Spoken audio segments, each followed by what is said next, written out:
Le cancer du col de l'utérus est responsable dans le monde d'environ 250 000 à 300 000 décès. Et par an, on enregistre 500 000 nouveaux cas, dont 80% dans les pays en voie de développement. Ce cancer sexuellement transmissible est causé dans la grande majorité des cas par un virus. C'est une sorte de plaie grave qui va se développer au niveau du col de l'utérus. On estime aujourd'hui à environ 3 000 nouveaux cas par an. Vous voyez, c'est un chiffre qui est assez alarmant. La moyenne d'âge se situe entre 35 et 40 ans. Alors, vous voyez que 35 ans, c'est un âge où la femme est appelée à procréer, et une femme qui va avoir un cancer du col de l'utérus, vous voyez, les traitements qu'on va instituer vont empêcher cette femme-là de procréer.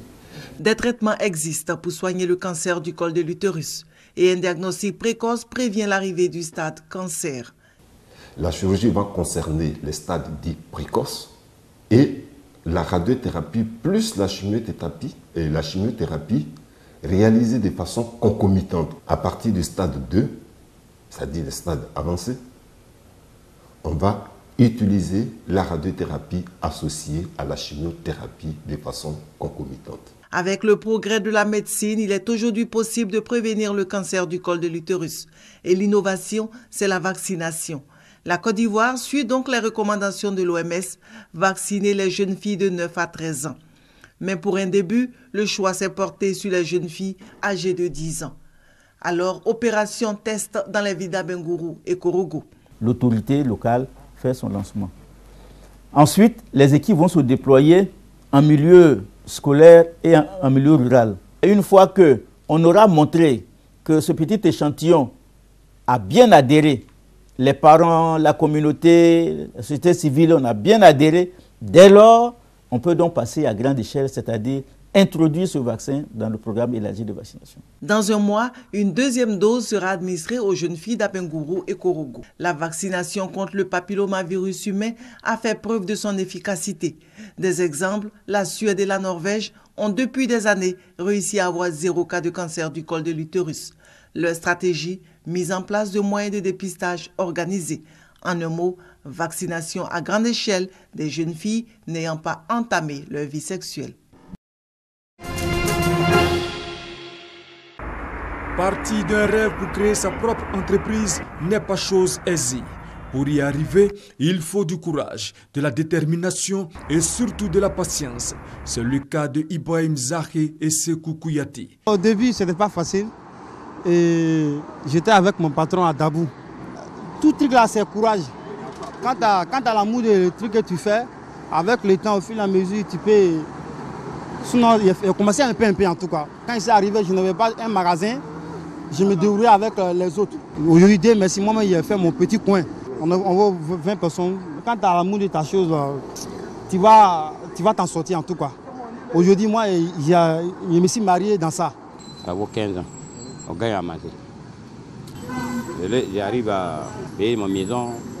Pour d'autres, comme André Couillot et Annie Placide, c'est la désillusion. Moi, j'aurais souhaité qu'on prenne des cabinets expérimentés pour que déjà les jeunes viennent apprendre à gérer une entreprise. Parce que nous, on a géré l'entreprise, on a eu tous des problèmes parce qu'on n'a pas appris à gérer. Et on s'est mis dedans. Et aujourd'hui, on est vieux, on ne peut plus aller à la fonction publique. Pourquoi un homme d'affaires peut regretter jusqu'à ce niveau-là? Mais parce que c'est dur. On a pensé qu'avec des structures organisées que l'État mettait à disposition, mais chaque fois que tu frappes à les portes, ils vont vous ramener à ce que vous savez. Sur ce point, un peu dessus. Alors, comment entreprendre? Comment garantir son activité? C'est la qualité de l'homme qui fait la réussite en affaires. Le tout n'est pas de savoir qu'un secteur est forcément porteur, il faut avoir la compétence technique pour. C'est pour ça qu'on va enseigner de créer une entreprise dans les domaines dans lesquels on a de l'expérience. Tant que vous n'avez pas une bonne maîtrise de ce qu'on appelle les facteurs clés de succès, il vaut mieux ne pas vous hasarder dans un secteur d'activité. Ça risque de devenir une aventure sans issue. Aujourd'hui, les adversités qui viennent de partout. Quand vous maîtrisez une activité, il faut pouvoir penser au lendemain, puisque les gens qui veulent vous concurrencer vont vous copier. On devient très riche quand on crée une entreprise. Et tel qu'on devient riche, on peut devenir très pauvre également quand on s'est engagé dans cette aventure-là. elle est beaucoup risquée, mais en finance, on ne rémunère que le risque qu'on prend. Si vous prenez beaucoup de risques, vous pouvez avoir beaucoup en contrepartie. Donc encourager la jeunesse à aller à la création d'entreprises sans avoir peur, mais surtout nos autorités à créer des centres incubateurs, de sorte que des experts les coachent. Et on va les aider à gérer leurs erreurs, aller au contact avec l'adversité, et quand ils seront guéris, ils vont sortir. Et ça permettra alors de les canaliser. Le taux d'échec pour les initiatives privées pourrait être amoindri.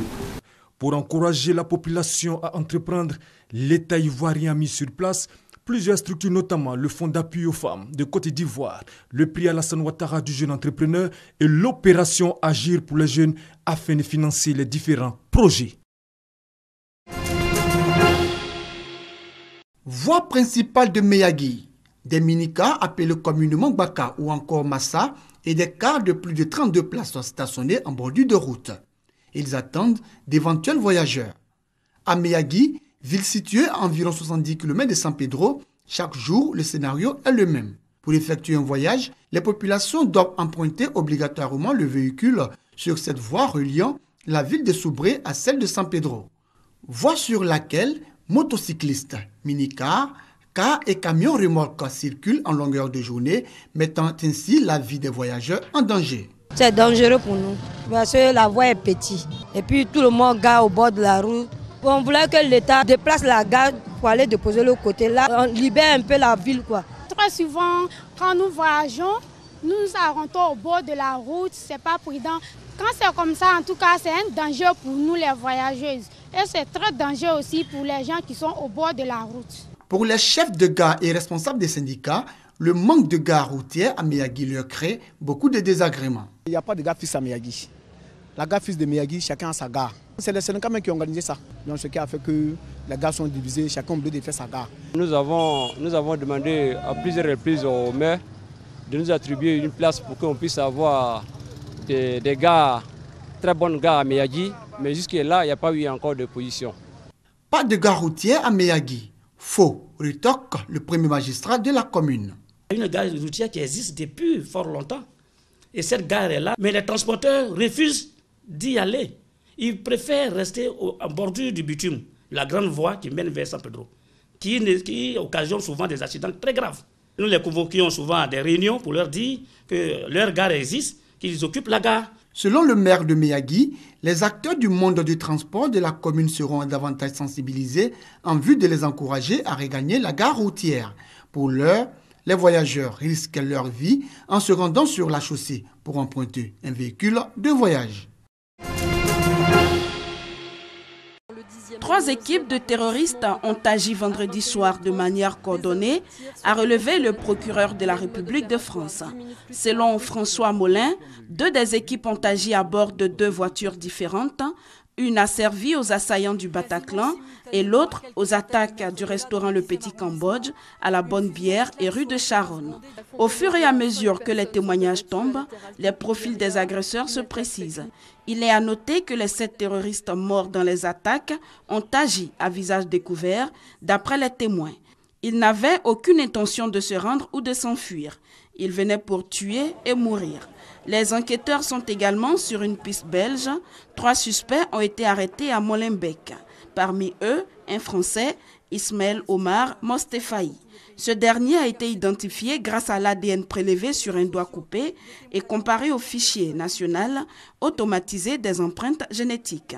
Selon une source, il pourrait avoir connu Amédi Koulibaly, le preneur d'otages de l'Hyper-Cacher, lors des attentats de janvier. Les enquêteurs tentent par ailleurs de confirmer que le kamikaze a bien séjourné en Syrie en 2014. 7 proches d'Ismaël Omar Mostefaï, le kamikaze français du Bataclan, se trouvent actuellement en garde à vue. Son père, sa mère, son épouse ainsi que 4 autres proches dont les domiciles ont été perquisitionnés. Il s'agit pour les enquêteurs de vérifier si ces proches avaient connaissance ou non des projets d'attentat. Par ailleurs, la voiture utilisée par les terroristes pour mitrailler les clients des restaurants et de cafés rue de la Fontaine au Roi, Bichat et Charonne a été retrouvée à Montreuil dans l'est de Paris.